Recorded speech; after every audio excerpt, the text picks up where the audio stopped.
जय गुरुदेव, जय माता जी, जय गायत्री माता। प्रणव पांड्या जी अंतर्जगत की यात्रा में आगे लिखते हैं, पंचव्रतों को महाव्रतों की तरह निभाएं। अंतरयात्रा विज्ञान के प्रयोगों की प्रयोगशाला है देह और मन। इसी अनुभव एवं आश्चर्यजनक प्रयोगशाला में अंतरयात्रा विज्ञान की वैज्ञानिक क्रियाएं एवं परिणाम घटित होते हैं। योग के प्रयोग के लिए देह एवं मन की दृढ़ता, प्रखरता एवं परिष्कृतता आवश्यक है, क्योंकि इस अनिवार्य शर्त को पूरा किए बिना चित्त शुद्धि घटित नहीं हो सकती। कारण यह है कि देह और मन ही वे द्वार हैं जिसके माध्यम से कर्मों का परिमार्जन होता है। इन द्वारों से चित्त के संस्कार अपनी अभिव्यक्ति करते हैं। ऐसी स्थिति में यदि देह और मन परिष्कृत एवं सदृढ़ न हुए तो कुसंस्कारों की शुद्धि संभव न हो सकेगी। रोग, शोक, संताप एवं विषम परिस्थितियों के रूप में प्रकट होने वाले कुसंस्कारों के प्रबल आघात देह और मन को बालुका भीति की भांति ढहा देंगे और देह पंच महाभूतों में विलीन हो अपने अस्तित्व को खो देगी। इसी तरह मन शोक संताप की प्रलय में लय हो जाएगा।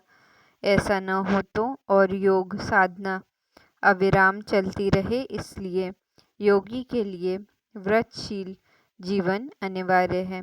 इन व्रतों से योग साधक का जीवन न केवल परिष्कृत होता है बल्कि सदृढ़ भी बनता है।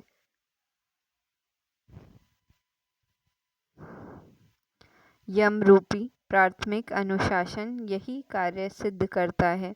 इनका व्रत बंधन क्रमिक रूप से चेतना के रूपांतरण को घटित करता है। योग विज्ञान क्रोध को बोध में, लोभ को त्याग में, काम को प्रेम में, आसक्ति को अनासक्ति में एवं अहंकार को ओमकार में बदल डालता है। योग के प्रयोग में ढलकर कोई भी इस अनुभव को प्राप्त कर सकता है। जो भी इस अनुभव को पाना चाहें उनके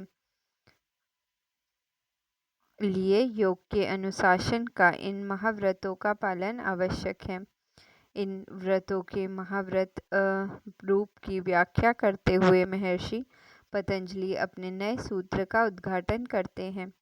इस सूत्र की व्यापकता में न केवल योग अनुशासन योग व्रत की व्यापकता है बल्कि इनमें योग की व्यापकता भी अंतर्निहित है। न केवल योग के व्रत बल्कि संपूर्ण योग साधना सभी संबंधों में सीमाओं के पार एवं परे है। पतंजलि योग सूत्र में वर्णित योग साधनाएं कोई भी कहीं भी किसी भी अवस्था में कर सकता है। इसलिए इसके लिए जाति का कोई भी बंधन नहीं है। न केवल ब्राह्मण, क्षत्रिय, वैश्य, शूद्र, वर्ण, हिंदू, मुस्लिम, सिख, ईसाई, यहूदी, पारसी, बौद्ध, जैन कोई भी योग साधना के प्रयोगों को अपनाकर स्वयं के जीवन में इनके सार्थक परिणाम पा सकता है। इसी तरह हिमालय की तलहटी हो या सागर का किनारा, योग साधना कभी भी की जा सकती है। हिंदुस्तान की नहीं, चीन, जापान, अमेरिका, इंग्लैंड, अफ्रीका आदि किसी भी देश में योग की प्रयोग संभव है। इनके लिए काल की भी कोई सीमा नहीं है। प्रत्येक समय इनके लिए सुसमय और शुभ मुहूर्त है। जो भी कोई योग की वैज्ञानिक क्रियाओं को करेगा उसे इसके शुभ अवसर जरूर प्राप्त होंगे। योग साधना की व्यापक सार्वभौमिकता के साथ यहाँ की विशेष प्रसंग उन 5 यम व्रतों का है जो कि जाति, देश, काल की सीमा बंधन से मुक्त होने पर सार्वभौम हो जाते हैं और महाव्रत बन जाते हैं। ये व्रत महाव्रत बने इसके लिए योग साधक इन व्रतों का पालन प्रत्येक अवस्था एवं स्थिति में करता है।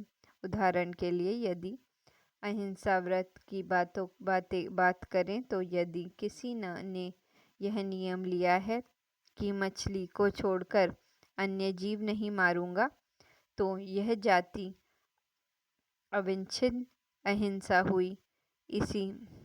इसी तरह यदि कोई यह व्रत ले कि किसी भी तीर्थ स्थान में हिंसा नहीं करूंगा, तो वह यह देश की अवच्छिन्न हिंसा हुई। यदि कोई यह व्रत ले कि एकादशी, अमावस्या एवं पूर्णिमा को किसी को नहीं मारूंगा, तो कालावंचित अहिंसा व्रत हुआ। यदि किसी का यह नियम है कि मैं विवाह के समय को छोड़कर अन्य किसी कारण से हिंसा नहीं करूंगा, तो यह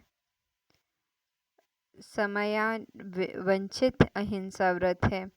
ठीक यही बात यम के अन्य आयामों का या सोपानों के संबंध में है। इन प्रतिबंधों के साथ इन्हें व्रत तो कहा जाएगा, परंतु महाव्रत नहीं। इन्हें महाव्रत कब तभी कहा जा सकेगा जब कि इन पर जाति, देश, काल व निमित्त का कोई भी प्रतिबंध न रहे। किसी भी कारणवश इनमें कोई भी अस्थिरता न बरती जाए। यदि इन व्रतों को साधना जीवन में महाव्रत का रूप दिया जा सका, तो ये साधक को परिष्कृत करने का, उसके अहंकार को पूरी तरह से मिटा देने में सक्षम है। कई बार यह देखा जाता है कि कुछ लोग इन व्रतों को अपने जीवन का महत्व बनाए बिना ही योग साधना में काफ़ी आगे बढ़ जाते हैं। उनमें योग शक्ति की पर्याप्त मात्रा में आ जाती है, वे इसका प्रदर्शन भी करते हैं, परंतु तब उनमें और तमाशा दिखाने वाले जादूगरों और बाजीगरों में कोई अंतर नहीं रहता। वे सदा विवेक और वैराग्य से विहीन रहते हैं। बिना विवेक और वैराग्य के योग नहीं सदता।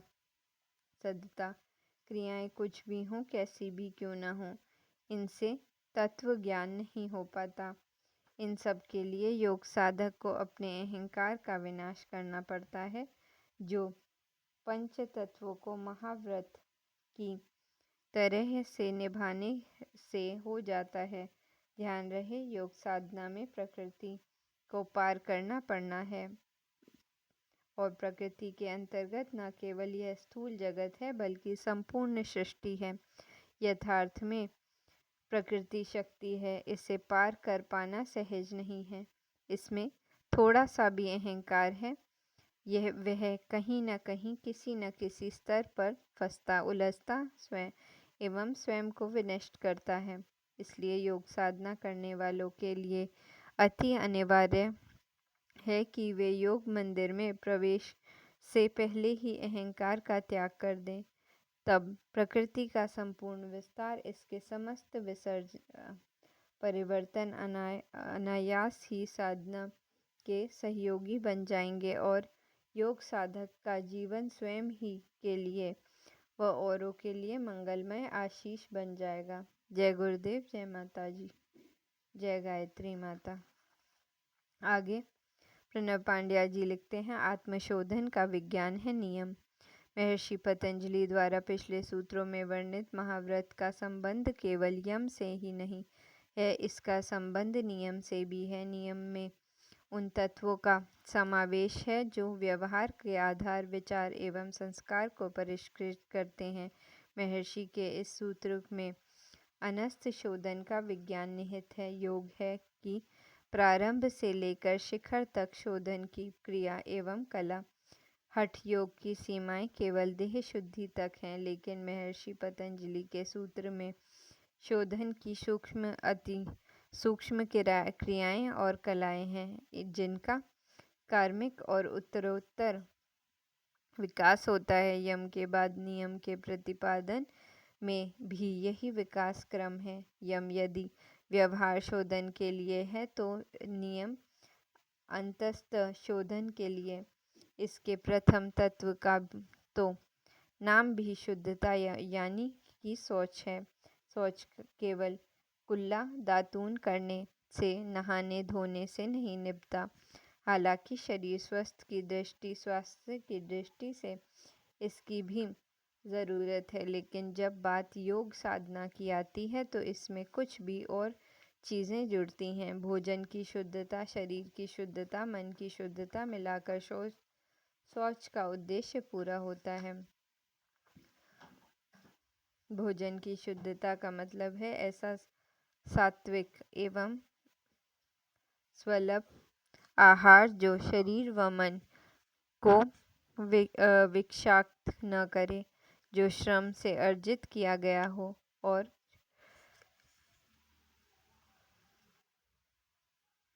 श्रम के लिए प्रेरित करे। शरीर शुद्धि का मतलब है कि शरीर से वह कुछ भी न किया जाए जो शरीर में, दूसरों के जीवन में, वातावरण में विष घोले, और वह सब अवश्य किया जाए जो शरीर के विषों को निष्कासित करे। फिर चाहे वह स्नान हो, अभ्यंग अथवा आयुर्वेद के पंचक्रम हो, या फिर हठ योग के पंचक्रम, ऐसे श्रम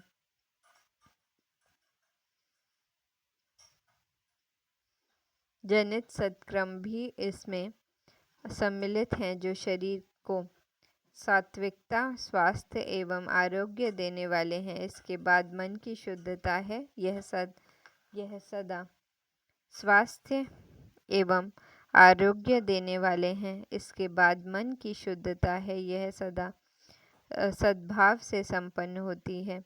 यह स्थिति बने और बनी रहे, इसके लिए योग साधक को ईर्ष्या, द्वेष, निंदा, चुगली पर चर्चा और परचिंतन के यथा संभव बचना चाहिए। इसके बाद संतोष का क्रम है। जो शुद्धता की ओर अग्रसर है वही संतोष पा सकते हैं। साधक के जीवन में संतोष बड़ी सकारात्मक उपलब्धि है। संतोष का मतलब मन मारना अथवा स्वयं को दमन करना नहीं है। यह गीता की भाषा में आत्मा तुष्ट है, अर्थात आत्मा से आत्मा में संतुष्ट की स्थिति है। अंतकरण की पवित्रता से उपजे विवेक का परिणाम है। संतोष जो जितना शुद्ध है, जितना समझदार है, वह उतना संतुष्ट भी होगा। समझदारी एवं सद्विवेक जगते ही कामनाओं की व्यर्थता समझ में आ जाती है और सहज ही संतोष की शांति का विकास होता है। इसके पश्चात तप है। यह योग के प्रयोग करने वालों के जीवन का स्वभाव है। योगी के तप मूलन 3 बातें हैं: संकल्प, साहस, सहनशीलता। साधक जीवन के में इन 3 चरम को तप कहते हैं। पहले क्रम में योग की कठिन से कठिन साधना के लिए संकल्प किया जाता है। ऐसा संकल्प जिसमें कोई विकल्प न हो। जिसके पश्चात है साहस। यह साहस तपस्वी का स्वभाव होता है। साधना के सभी कठिन एवं जटिल मार्ग उसे उत्साहित करते हैं। वह साहस पूर्वक इन कठिनाइयों व जटिलताओं को रोनता आगे बढ़ता है। इसके साथ सहनशीलता अनिवार्य रूप से जुड़ी है। साधना मार्ग पर चलना, छुरे की धार पर चलना, यह वही कर सकता है जिसमें अतिमानवीय सहनशीलता हो। यह तपस्वी का परिचय एवं पर्याय भी है। तप के बाद नियम का अगला चरण है स्वाध्याय। अपने गहरे अर्थों में स्वाध्याय मानसिक संरचना ने पुनर्निर्माण के लिए किया जाने वाला समर्थ प्रयास है। वे सभी क्रियाएं जो इसके लिए भी जानी आवश्यक हैं, स्वाध्याय की सीमा में आती हैं। चाहे वह पठन पाठन हो या फिर सत्संग, अर्थ अनुसंधान करते हुए मंत्र का जप स्वाध्याय से श्रेष्ठ नहीं हो सकता। गायत्री साधक मंत्रार्थ की ध्यान लीनता में स्वाध्याय का मर्म खोज सकते हैं। गायत्री महामंत्र का जप यदि इस विधि से प्रतिदिन 3 घंटे एक आसन पर किया जाए तो लगातार किए जाने वाले 12 वर्षों के जप में स्वाध्याय का योगार्थ स्पष्ट होने लगता है।